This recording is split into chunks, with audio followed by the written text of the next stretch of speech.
Hello, everyone. My name is Victoria, and welcome to my Instant Grammar Hub video tutorials. Today, we will be talking about the passive voice, right? This is the first video in a series of 5 about the passive voice that I have prepared for you. In this video, we will be covering the basics of the passive voice. So I will explain how to form the passive voice, when to use it, and then I will give you 4 useful steps how to transform active into passive. So, but to understand better, let's start first of all with the active voice, and I'll show you in a moment what it is. Look at this sentence. People watch football all over the world. So you've seen that before. This is a very typical English sentence where we have subject people, we have watch, the verb, and we have an object, football. Now let's look at the same sentence in the passive voice. In the passive voice, you can see football is watched all over the world. In this sentence, we use the object football as the subject in the passive voice at the very beginning of the sentence. And then the main verb we use in the passive form.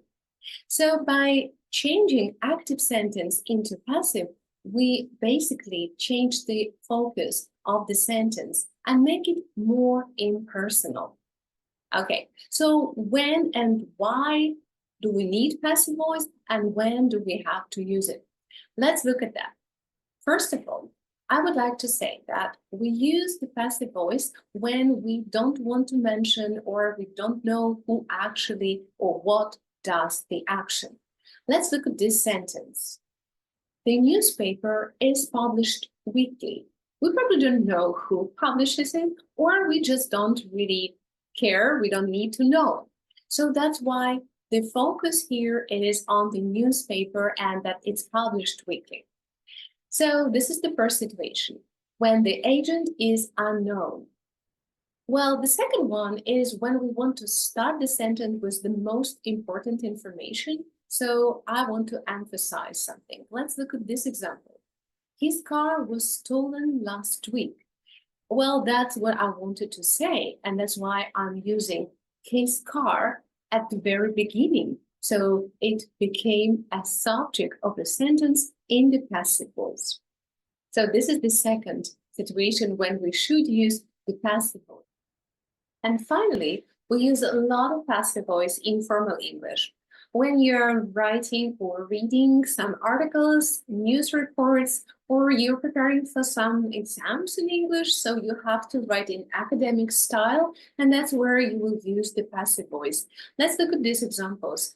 The long-term effects of climate change and biodiversity are studied. It's apart from some article, and for instance, payment hasn't been made yet.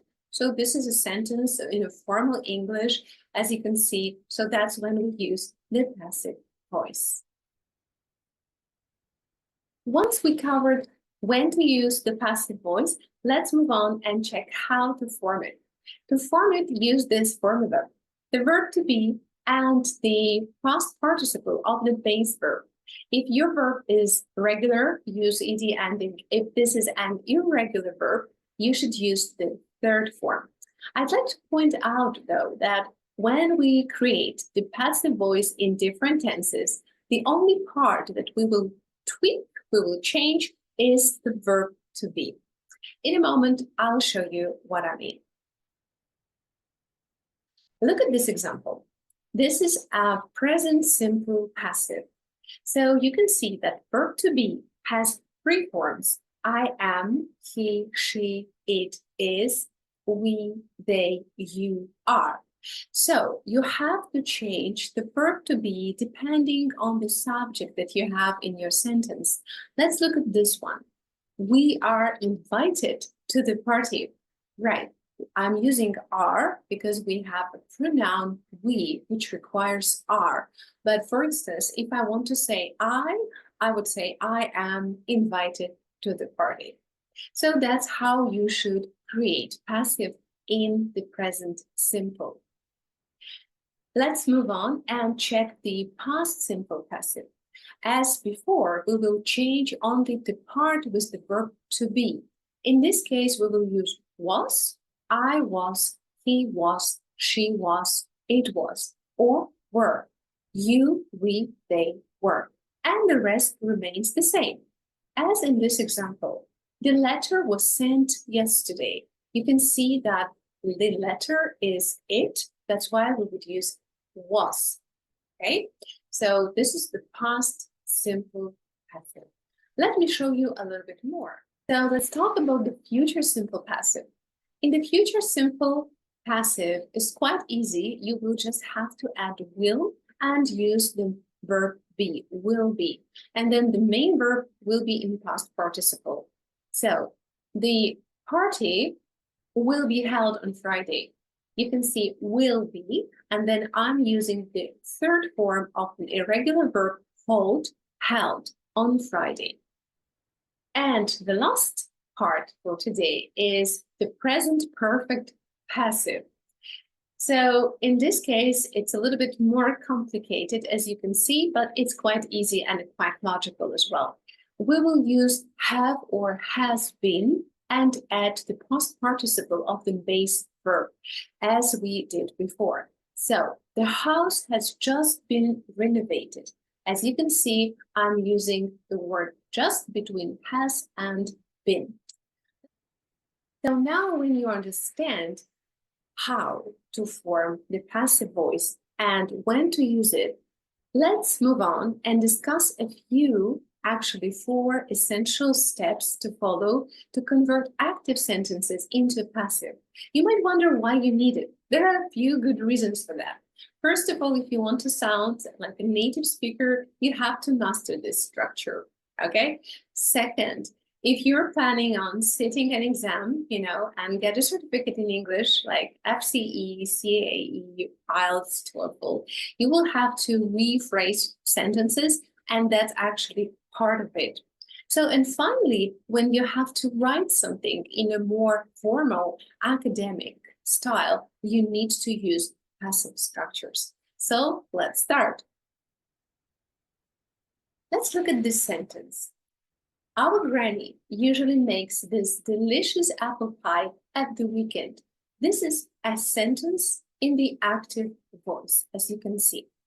So, step 1, identify the tense. You have to find the verb. In our case, it's makes. As you can see, this is present simple. And how do I know this is the present simple? Just because I can see the verb with an S ending, and we typically add S to the third person singular in the present simple. So this is present simple. Step 2, find the object. In our case, the object is an apple pie. Actually, I highlighted the whole structure here, the whole collocation, this delicious apple pie. So this is our object. Then change the object into the subject.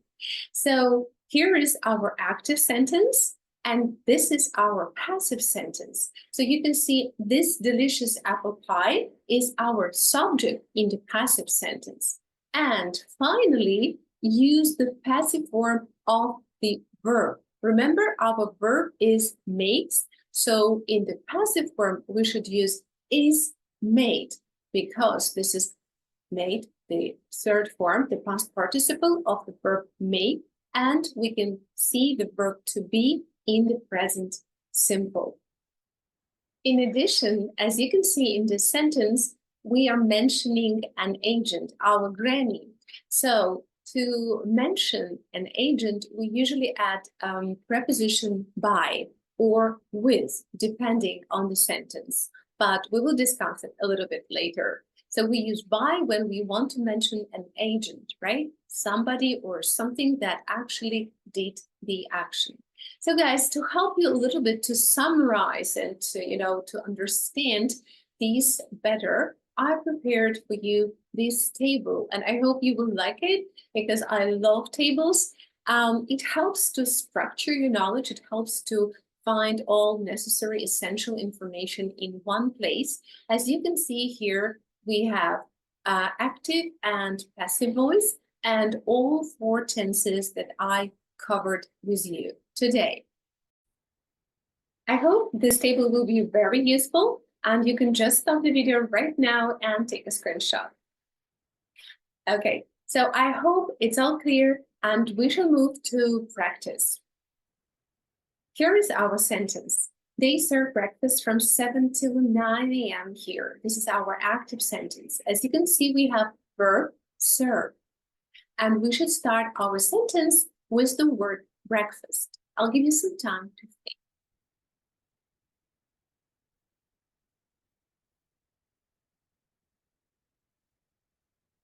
Okay, I hope you have it, and that's the correct sentence. Breakfast is served from 7 till 9 a.m. here.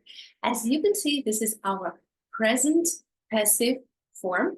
Why? Because we have the active sentence in the present simple, therefore we should transform and change the sentence into the passive voice in the same tense, which means present passive. So as you remember, we should use the verb to be in the present simple. Breakfast is it. That's why we would use breakfast is served. Let's move on. Here is our second sentence. He wrote the novel in the 19th century. You can see the verb wrote, and we have to start our sentence with the noun, the novel.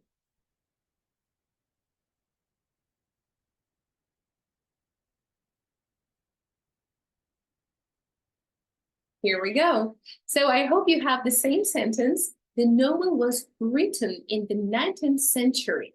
As you can see, I'm using here the past passive voice because our active sentence, he wrote, is in the past simple, and that's why I have to transform the passive voice and use the same tense here. So we use was for verb and past participle. If some of you might wonder why I have wrote in the active sentence and then written in the passive sentence, I want to remind you that the verb to write is an irregular verb. So it has these two irregular forms, write, wrote, and written, the third form. Okay, and let's move on to the next one. They will send an invitation tomorrow. As you can see, will send is our verb, and we should start our sentence with the noun, an invitation.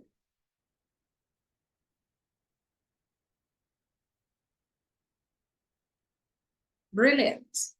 I hope you have the same sentence. An invitation will be sent tomorrow. In this case, I'm using the future passive simple because my active sentence is actually in future. So in this case, I'm using will be. Okay, and the verb send is also an irregular one. It has two similar irregular forms, sent, sent. And the last sentence for today is, everyone has watched that movie.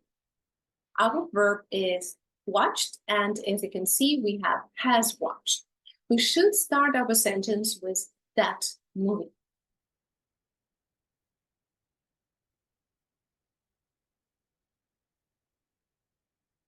Amazing. I'm sure you have the same one.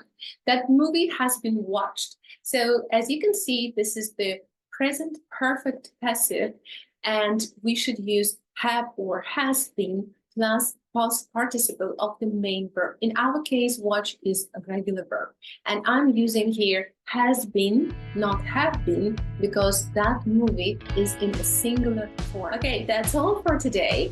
I hope you learned the basics of the passive voice and it's all clear. If you want to boost your knowledge about the passive voice, watch the second part to learn more. And if you like this video, subscribe and share with your friends. See you!